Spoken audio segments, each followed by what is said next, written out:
और नित्य पंच यज्ञ, कल या परसों मैंने निवेदन किया है 5 यज्ञों के लिए,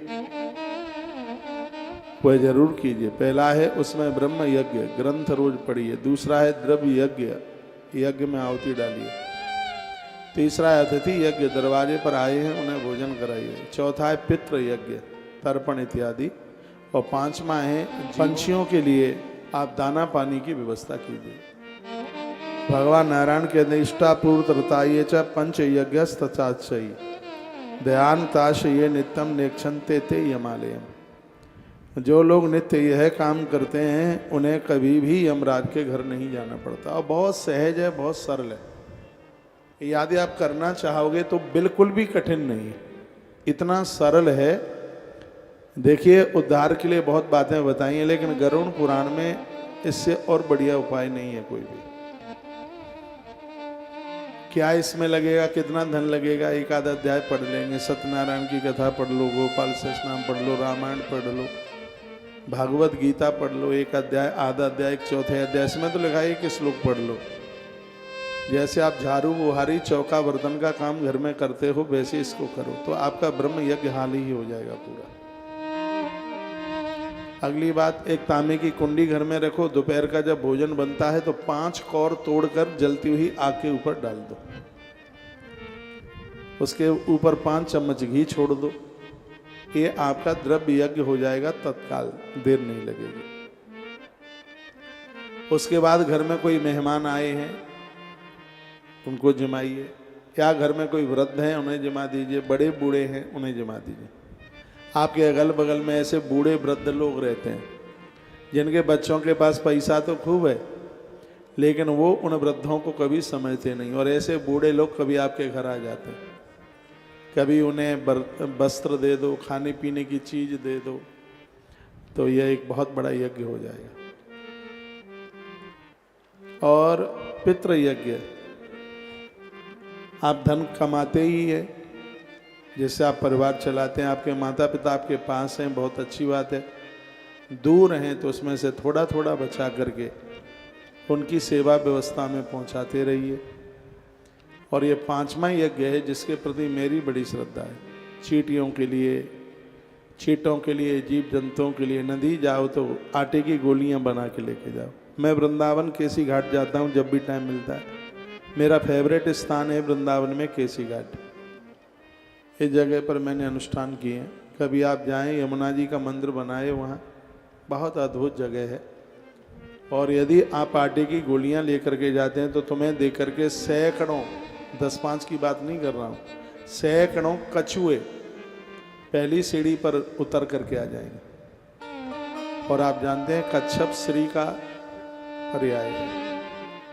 कछुओं को गोली आटे की, मछलियों को इनको देने से घर में संपदा बढ़ती है, श्री बढ़ती है। बहुत लोग तो बहुत कमाते हैं लेकिन घर में पैसा टिकता नहीं, बीमारियों पर खर्च हो जाएगा, लड़ाई हो जाए तो और किसी पर खर्च हो जाएगा। लेकिन ये चीज़ें ऐसी हैं जो तुम्हारे परिवार को बिल्कुल बना करके, कस करके रखती हैं। मैं तो छोटे बच्चों को, युवाओं को भी कहूँगा, ये आप करके तो देखिए। एक लाल किताब है ज्योतिष के लिए बहुत बोलती है। मैंने अपने विद्यार्थी काल में इस किताब को पढ़ा था। उसमें भी वर्णन किया गया है कि कोई कुदोष बनता है तब धन का नाश होता है, राहु गड़बड़ हो जाए तो धन का नाश हो जाता है।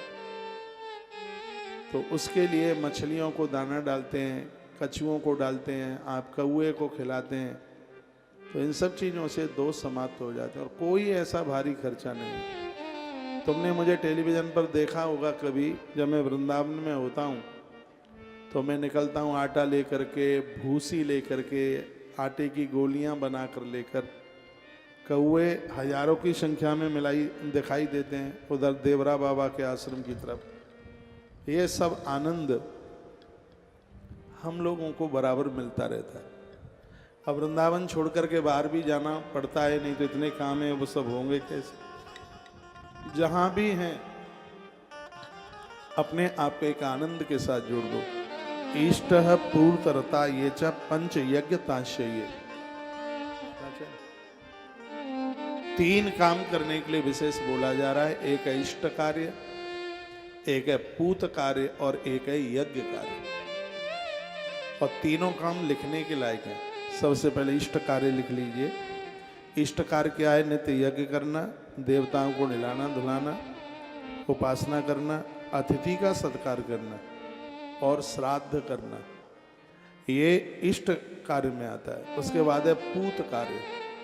पूत कार्य में कुआं, बावली, तालाब, धर्मशालाएं, देवालय, अस्पताल, गौशालाएं, वृक्षारोपण, ये काम करना, ये पूत कार्य में आता है।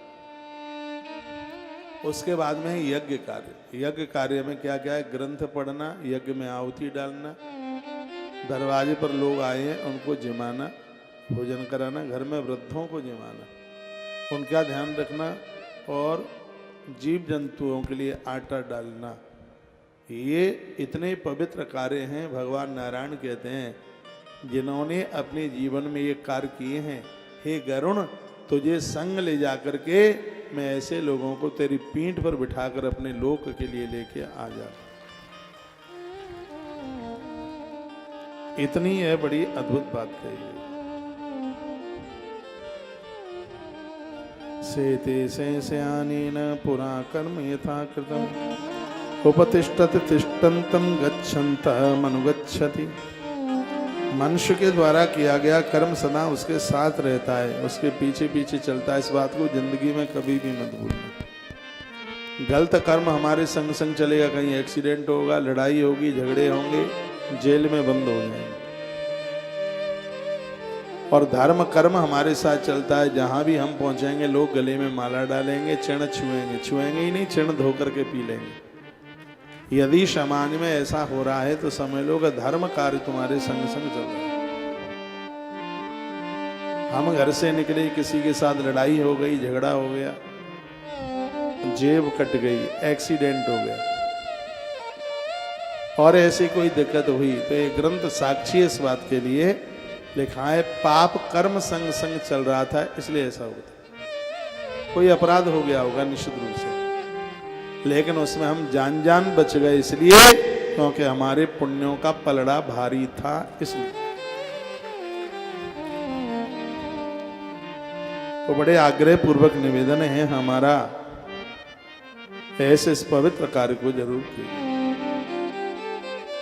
भगवान ने 2 रोटी तुम्हारे परिवार से ज्यादा आपको दी है, तो उसने इतनी बड़ी कृपा करी है, वो गरीबों के लिए, वो दीनों के लिए, दुखियारों के लिए, जिनका कोई नहीं है, आपको उनके निमित्त भगवान ने भेजा है। जिसने पूर्व काल में जो भी शुभ या अशुभ कर्म किया है वह उसका फल भोगता ही है। ये नहीं वही तदा पूर्वम कृतम कर्म शुभाशुभम सैव तत्तथा भुक्ते नित्यम विहित आत्मन। यहाँ जितने भी लोग बैठे हैं पूर्व में भी आप श्राद्ध पितृ तर्पण वगैरह करके आए। यह पक्का है, इसलिए से तो मनुष्य बनकर धरती पर आ गए। नहीं तो जीवन में सबसे कठिन यदि काम है वो ये है कि धरती पर द्वारा मनुष्य बन जाना। ये बहुत कठिन काम है। तो मैंने तो ग्रंथों में पढ़ा है कि आदमी बनने के बाद 1 करोड़ साल तक वो आदमी नहीं बन पाता। और आज की ही कथा में आपने सुना है, इसको बिल्कुल भी मत भूल जाना। जिंदगी के अंतिम समय तक नहीं भूलना। क्या नहीं भूलना? ये नहीं भूलना कि मनुष्या प्रतिपद्यन्ते स्वर्गे नरकमयि च। स्वर्ग और नरक के भुगतान मनुष्य ही करता है। मनुष्य मरने के बाद भटक जाता है, लंबे समय के बाद उसको जन्म मिलता है। मनुष्य के अलावा जितनी भी योनियां हैं मरते ही उन्हें दूसरा शरीर मिल जाता है, देर नहीं लगती। शरीर कौन सा भी मिले ये नहीं कहा जा सकता। ऐसा हमने पढ़ा है कि गौ माता का अंतिम शरीर होता है। पशुओं में गैया मैया का अंतिम शरीर है और गैया मैया 1,00,000% अपना शरीर छोड़ती है तो मनुष्य ही बनती है। गौ माता का शरीर 84 लाख योनियों में सबसे अंतिम शरीर और सृष्टि की रचना में सबसे पहला है। सृष्टि का जो आरंभ होता है तब तो पहला है और कल्याण में इसके बाद में फिर वो सीधा मनुष्य ही बनती है। तो कितनी अच्छी बात कही है मनुष्य मरने के बाद भटक जाता है क्योंकि उसके कर्म ठीक नहीं होते। इसके अलावा और भी जीव जंतु हैं, मरने के बाद उन्हें तत्काल, इधर देख ले, जरूरी है।